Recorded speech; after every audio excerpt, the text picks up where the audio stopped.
Hey everybody, I'm Billy Wilson, Chair of the North Carolina Wildlife Federation, Chair of the Lake Norman Marine Commission. Welcome to Wildlife Wednesday number 8. I'm out here on dreary and wet Lake Norman. It's a monsoon out here, but we have something special for you this Wednesday.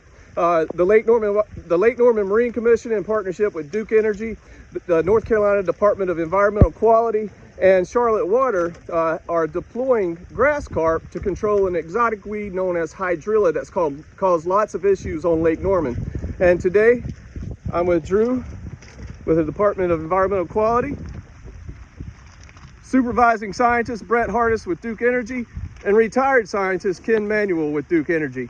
So these guys can spice it up a lot better for you, throw out words that I can't pronounce and have to go home and look up. So I'm going to turn it over to Ken and Brett to tell you more about why we're putting grass carp on Lake Norman. Hey, good afternoon, everybody. Hope you guys can see us. We look a little foggy out here and a little bit wet. But we're out here stocking grass carp today, really trying to establish age classes or an existing population of grass carp that can keep pressure on hydrilla for the next several years. And you might ask, well, I've not been seeing a lot of hydrilla on Lake Norman in a while. That's a good thing, but what we have to fight here on out are tubers in the sediment. That's what brings hydrilla back to us. And while we are putting more fish into the lake, to really keep pressure on those tubers and keep hydrilla from making more of itself over the next few years. Ken, anything you'd like to add? Sure, thank you very much, Billy. This has been a successful ongoing project now since the year 2000. And we've managed to suppress hydrilla in a major way using grass carp, and we surely hope with the help of the Lake Norman Marine Commission that we're able to continue doing this into the future. But right now, it's been so successful that I think Brett was telling me that we have not seen any grass carp. Hydrilla. Excuse me, hydrilla, and all grass carp. We've seen all the grass carp we could that we needed. Right now. So we've been very successful, and it's been a lot of fun watching this happen. Good.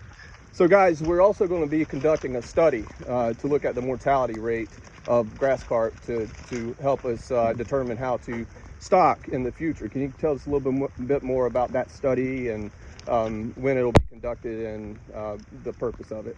Yeah, we're basically in the very beginning stages of planning a study, a mortality study, to see how grass carp do over time in these lakes and what kind of survival rates we have over time. And what that does is it helps the partners and helps the state determine appropriate numbers of fish to put in the lake, especially in years following hydrilla crash or the reduction of hydrilla in the lake. Okay. Thank you, Brett. Thank you, Ken. So now we're going to show you how these fish get here and how they go from the tanks into the lake. So they're placed, let's see if I can, my phone is very wet, but they are in this tank.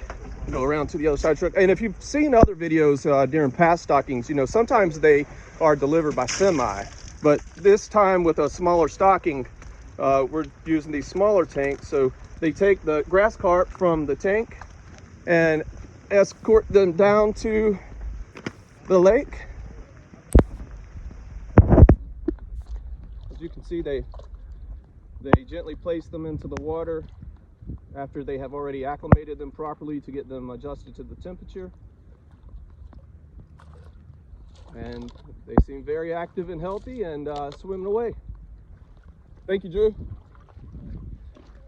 Okay, that's all for today. I'm going to go inside and get warm and get dry. But thanks again for joining us for Wildlife Wednesday. Thanks to the town of Cornelius Park Department for hosting Wildlife Wednesday, and we'll see you next week.